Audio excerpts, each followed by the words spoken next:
سلام، من اصلا به چنل یوتیوب من خوش اومدین. خیلی وقت بود که میخواستم یه چنل یوتیوب بزنم، ولی خب همیشه دو تا چیز جلوی منو میگرفت. یکیش این بود که نمیدونستم میخوام چه محتوایی توی این چنل بذارم و یکی دیگهش مقایسه کردن خودم با افرادی بود که الان در حوزه یوتیوب دارن فعالیت میکنن و خب نداشتن تجهیزات هم جزوی از این مقایسه بود. ولی خب الان دارم سعی میکنم همه چیز رو بهتر و بهتر کنم. بالاخره تونستم عادت زشت مقایسه کردنم رو کنار بذارم و شروع کنم کارم رو. به هر حال هر کسی یک نقطه شروع داره و نقطه شروع من اینجاه. امیدوارم که هر هفته که برای شما ویدیو آپلود میکنم توی یوتیوب بتونم حداقل 1 درجه، اصلا نیم درجه همه چیز رو لول آپ کرده باشم و در کنار هم بتونیم مسیر خیلی خوبی رو طی کنیم. من اینجام که براتون داستان‌های افسانه‌ای ایران رو به زبون عامیانه تعریف کنم.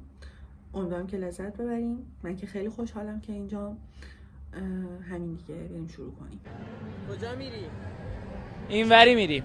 اینوری به کجا میره؟ والا نمیدونیم، نرفتیم چه ببینیم، حالا بریم ببینیم چی میشه دیگه. خب داستانی که میخوام براتون امروز تعریف کنم شاید خیلی شنیده باشن، خیلی هم شنیده نشده نیست این داستان، ولی خب واسه اینکه اولین تجربه آپلود ویدیوی من توی یوتیوب بود و اولین باری بود که میخواستم بیام جلوی دوربین و یک چیزی رو تعریف کنم، سعی کردم یه چیز آسون و کوتاه انتخاب کنم که ببینم اصلا شرایط چطوری پیش میره.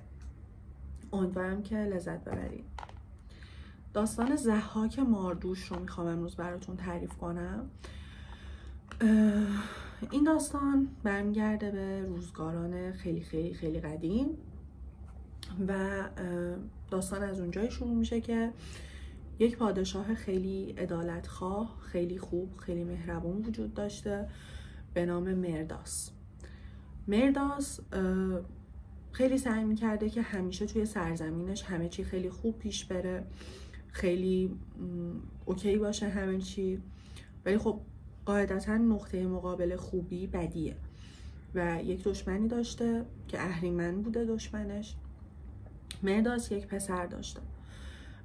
اهریمن همیشه تلاش میکرده که ضحاک پسر مرداس رو متقاعد بکنه که پدرت رو به قتل برسون و خودت سلطنت رو به دست بگیر. بعد از تلاش‌های خیلی خیلی فراوان بالاخره موفق میشه که این کار رو بکنه و موفق میشه که ضحاک رو قانع کنه که پدرش رو به قتل برسونه و خودش تخت سلطنت رو بگیره. بعد از اینکه ضحاک تخت سلطنت رو میگیره، اهریمن خودش رو به شکل یک آشپز خیلی ماهر در میاره و میره توی دربار ضحاک. خلاصه 1 سال 2 سال اونجا مشغول میشه، اعتماد ضحاک رو جلب میکنه و یکی از این روزها یک غذای خیلی مخصوص درست میکنه و خودش پیش قدم میشه که این غذا رو برای پادشاه سرو بکنه. بعد از اینکه غذا رو سرو کرد، ببین اینجا اصلا جدای از همه چی ما اینو متوجه میشیم که شکم از قدیم بوده، میدونین؟ یعنی شکم همیشه باعث میشه که آره anyway جولای یک غذای مخصوص سرو میکنه براش. غذا که سرو میشه و تموم میشه همه چی، اهریمن یا همون آشپزه به ضحاک میگه که میشه اجازه بدی من روی 2 تا شونت رو ببوسم و ضحاک اول تعجب میکنه ولی بعدش میگه که باش. بلافاصله بعد از اینکه اون آشپز یا همون اهریمن این 2 تا بوسه رو روی شونه های ضحاک میزنه، 2 تا مار سیاه و سمی از شونه های ضحاک بیرون میان. یک درد خیلی بدی تمام بدن ضحاک رو فرا میگیره و اینجوری میشه که میگه خب اینا الان چیه؟ من اینا رو چیکار کنم؟ خیلی درد دارم، خیلی اینا ترسناکن. اهریمن به ضحاک میگه که دوای دردت اینه که روزی 2 تا جوون رو سر ببری و مغزشون رو برای تغذیه این دوتا مار بهشون بدی که اینا آروم باشن و با تو کاری نداشته باشن. ضحاک قبول میکنه و از اون روز به بعد هر روز دوتا جوون رو می آوردن دربار، سر می بریدن و مغزشون رو به عنوان غذا به دوتا مار روی شونه جناب آقای ضحاک تقدیم میکردن و این دوتا میخوردن و آروم میشدن. حس میکنم من اگر مار میشدم یه همچین چیزی میشدم، یعنی مثلا بهم غذا بدید آروم میشم. خیلی عجیبه با عجیبه، شعر عجیبیه. بعد هر روز این دوتا جوون رو می آوردن، سرشون رو می زدن، مغزشون رو می دادن به این دوتا مار که ضحاک درد نکشه و این مارها هم تغذیه بشن و کاری به کار ضحاک نداشته باشن.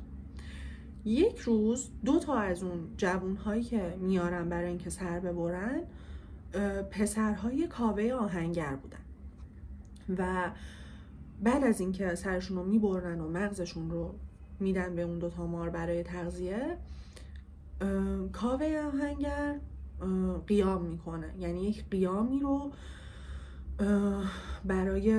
بر علیه ضحاک درست میکنه، مردم رو ترغیب میکنه که اینا تا کی باید بیان بچه های ما رو ببرن بکشن و مغز بچه همون رو بدن به این دوتا مار آقای ضحاک بخورن که دردشون نگیره. یعنی چی؟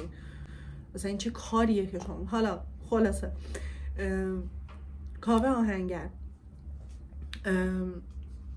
قیام میکنه بر علیه ضحاک و درفش کاویانیش رو که عکسش رو میذارم براتون این پایین، پرچم کاوه آهنگر بوده برای قیام، یک پرچم سلطنتی بوده که منباب قیام این رو میافراشتن. یعنی هر وقت این پرچم رو تکون میدادن قیام برپا میشده. خلاصه این قیام شکل میگیره و با کمک فریدون کاوه آهنگر ضحاک رو از بین میبره و دوباره سرزمین به همون عدالت و همون خوب بودنی که بوده برمیگرده و همه چیز مرتب میشه. ولی خب این وسط بچه های آقای کاوه آهنگر فوت میشن. مسی مرده، مسی فوت شده. خلاصه این بود داستان امروز ما. امیدوارم که از داستان ضحاک ماردوش خوشتون اومده باشه. پیشنهاد، نظر، انتقاد هرچی داشتین برام کامنت کنین، خیلی خوشحال میشم. سابسکرایب کنید، داشت یادم میرفت دیگه، میتونم بگم سابسکرایب کنید، زنگوله رو روشن کنید، با هم در ارتباط باشیم، تل بدید، اسم بدم کانکت چیم. ده خانم خوشگله، سواشی. امیدوارم که خوشتون اومده باشه و لذت برده باشین. تا هفته آینده، خدا نگهدار.